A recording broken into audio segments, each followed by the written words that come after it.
Friends, enemies, and those still under review. Welcome back. This is Jack. All right. As the title suggested, I got some anime stuff I need to yell about. All right. This is broken up into two parts, and the whole thing is going to have spoilers in it. Let's go. All right. There's an anime I have enjoyed. Like, I actually still enjoy it, and it hits a trope that I do like. I left my A rank party to help my students. Where the fuck is my glasses thing? Now, I actually like the genre.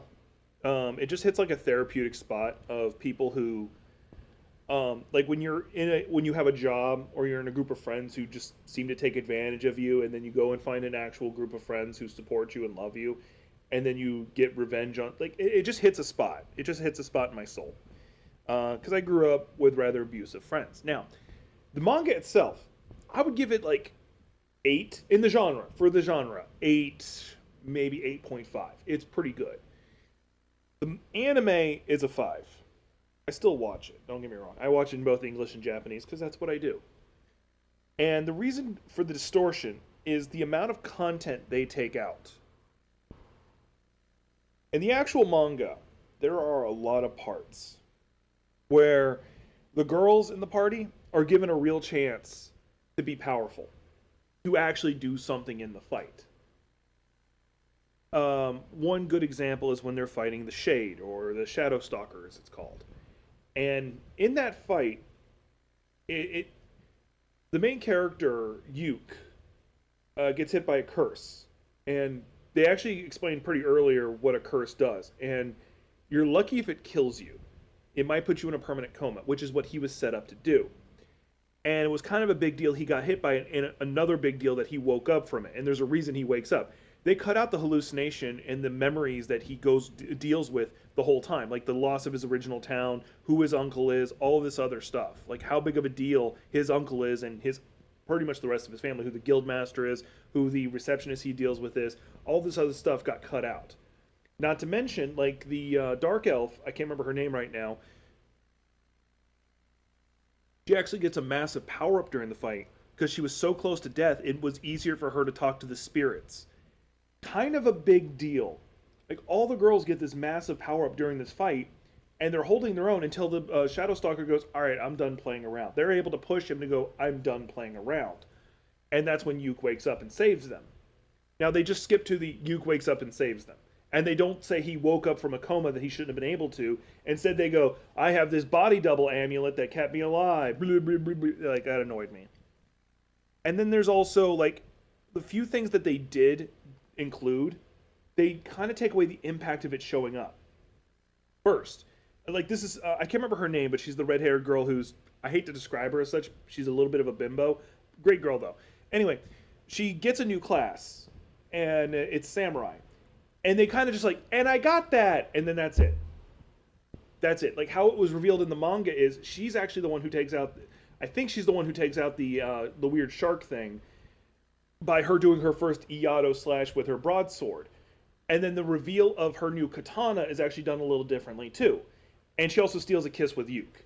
They cut that out entirely. They also cut out Yuke has a habit of like working like nonstop, which you kind of get a hint of, but they don't really show.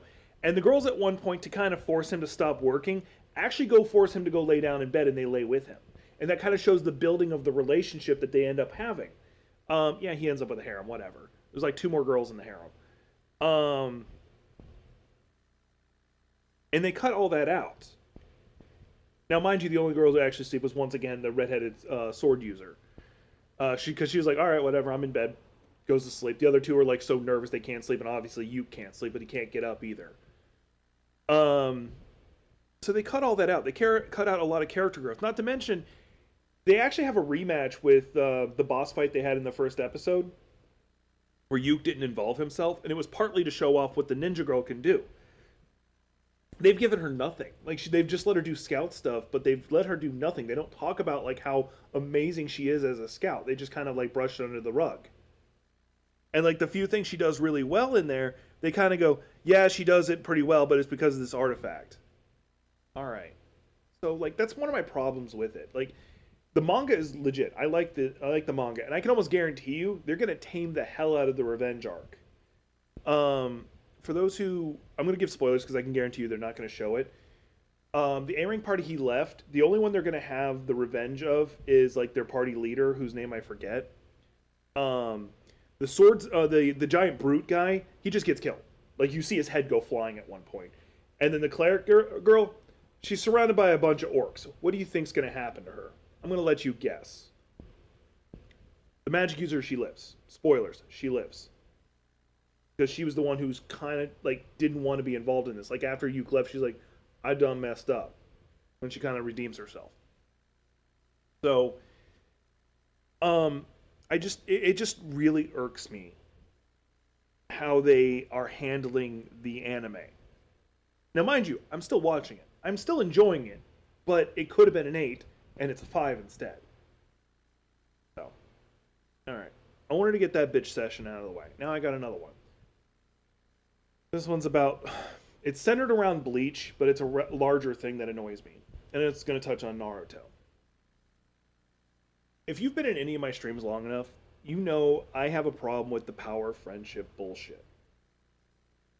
Now, I'm not talking about like Yu-Gi-Oh! Where they're like, Heart of the Cards, guide me! No, I don't care about that. That's whatever.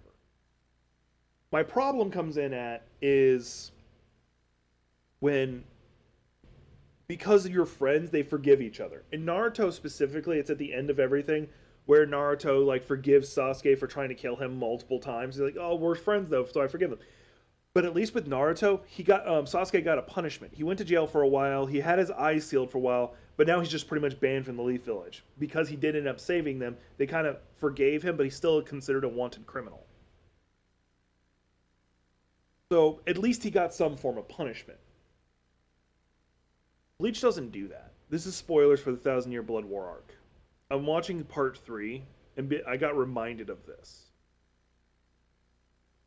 Uryu, throughout the whole Thousand Year Blood War, 90% of it is an enemy, doing everything he can to stop Ichigo from stopping Yabahawa. And Yabahawa is just slowly getting more powerful. Before he had his almighty eyes turned on, he protected him. When he absorbs his father and becomes even more powerful, he protects him. And it's during that last 10% where he goes, I got this Quicksilver arrow that's going to strip him of all of his powers.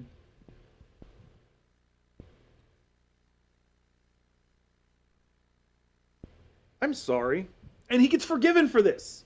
How many lives got ended because of this? How many people did not need to die if he had just fucked off? If he had just, I'm going to stay on Earth. Don't need to be involved.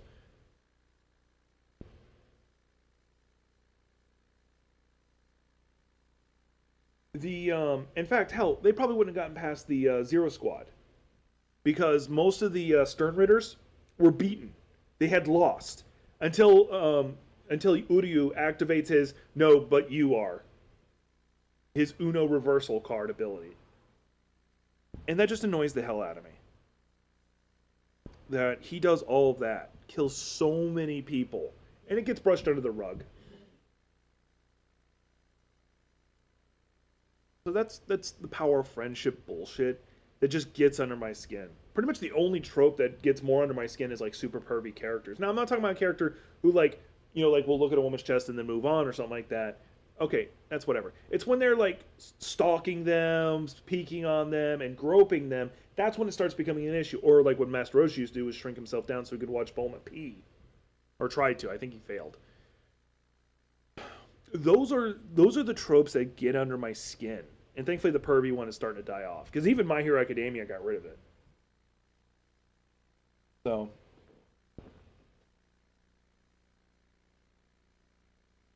some of you might be looking at me with the power of friendship bullshit. You're like, you're just jaded because of your life experiences. You right. That's why I'm jaded. For those who don't know, if you don't watch me on my Jack Daedalus channel, I stream there more often. I talk about it all the time. I grew up with a lot of toxic friends, people who abused me. And like, pretty much probably why I resonate with I left my A-rank party is because of Yuke's relationship with What's-His-Face. Because I had a friend that I grew up with who was exactly like that. Nothing was ever his fault, and if he did anything for me, if he forgave me for something, it was he was doing me a favor. Like in that anime, as an example, Yuke leaves the party because they're taking advantage of him. That they're not giving him his fair share cut, and they say that he's worthless. And in fact, in the first episode, they straight say, "You leave, it won't matter to us." And then, like, obviously, like two episodes, an episode later, they're like, "Oh, he was kind of important." We're just sorry. They still won't say he was important at that point. They're like, he was at least able to keep up with us. And then by a couple episodes later, like, no, we kind of need him back, and it's his fault that we're failing, not we chased him away. So, I grew up with people like that. Sorry, my cat's looking at my chair. I have a footrest that I pull up whenever he wants to get in my chair. Um,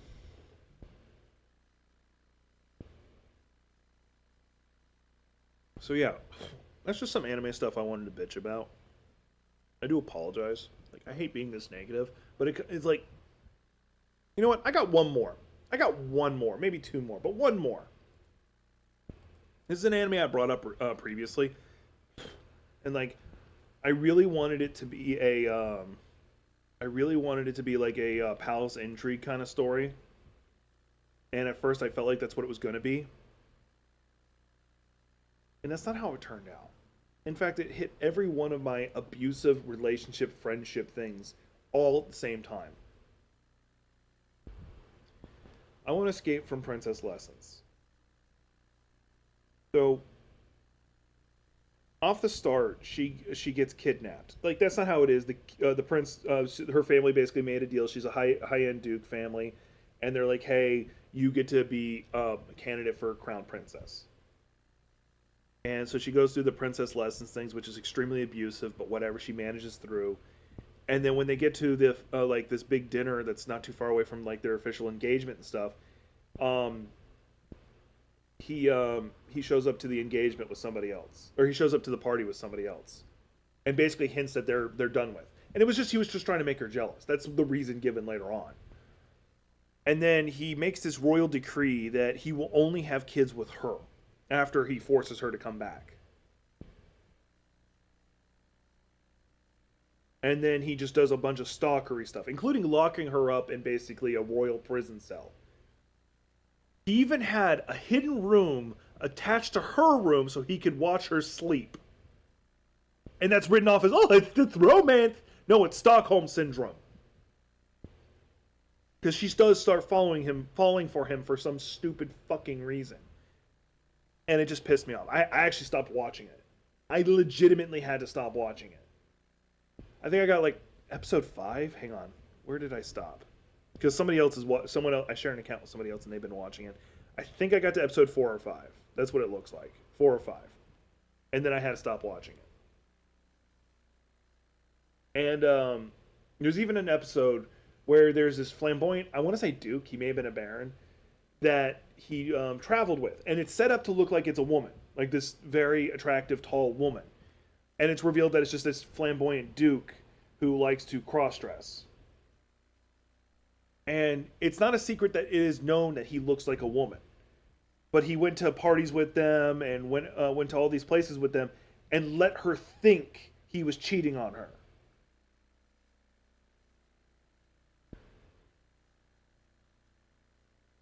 I hate this. It's like one of the problems with Disney stuff too. It glorifies these people just being abusive partners, and it pisses me off. All right, I got that out of my system for the most part. I got more chores around the apartment, otherwise I'd keep ranting. But I really feel that we can expect better from our content, specifically like with the translation of manga to anime that they're doing with A-Rank Party. I do feel that Thousand Year Blood War arc, the anime side, is cleaning up a lot of mess that I think his name is Kubo admitted he messed up on himself because he was rushed. It's expanding on fights and adding fights that needed to be done. Like it gave Zero Squad a real fight instead of just they were defeated. It's allowing us to see more of what Ichigo's capable of instead of being like 1 or 2 frames. It's a full fight. So I do have hope that the last part does address some of the problems I do have. It allows us to see some of the fights that we do want to see, and people using powers that they do have, they just don't. Like the visor actually, it's actually already shown they're wearing their visors in the one of the final scenes. So we're gonna get to see the visors actually do something instead of immediately get tanked every time. So anyway, that's what I got for y'all. Um, Good news is for my Jack Davis channel, I got my ability to do VR streams again. So you'll probably see me do those from time to time. I got a couple of games I want to do. One I haven't bought yet. You'll probably see me do some of the roguelike ones I picked up because they're a hell of a workout. And unfortunately, the ones I really want to do, I can't because they're music based. Pistol Whip is one of them, and then of course Beat Saber. Both are music based, and I'd get hit by copyright in a heartbeat. Um, so my cat's so adorable. Anyway, appreciate y'all being here. If you haven't already, subscribe, like, share, all that other good stuff. I know I've been behind putting out videos. Executive dysfunction's a bitch.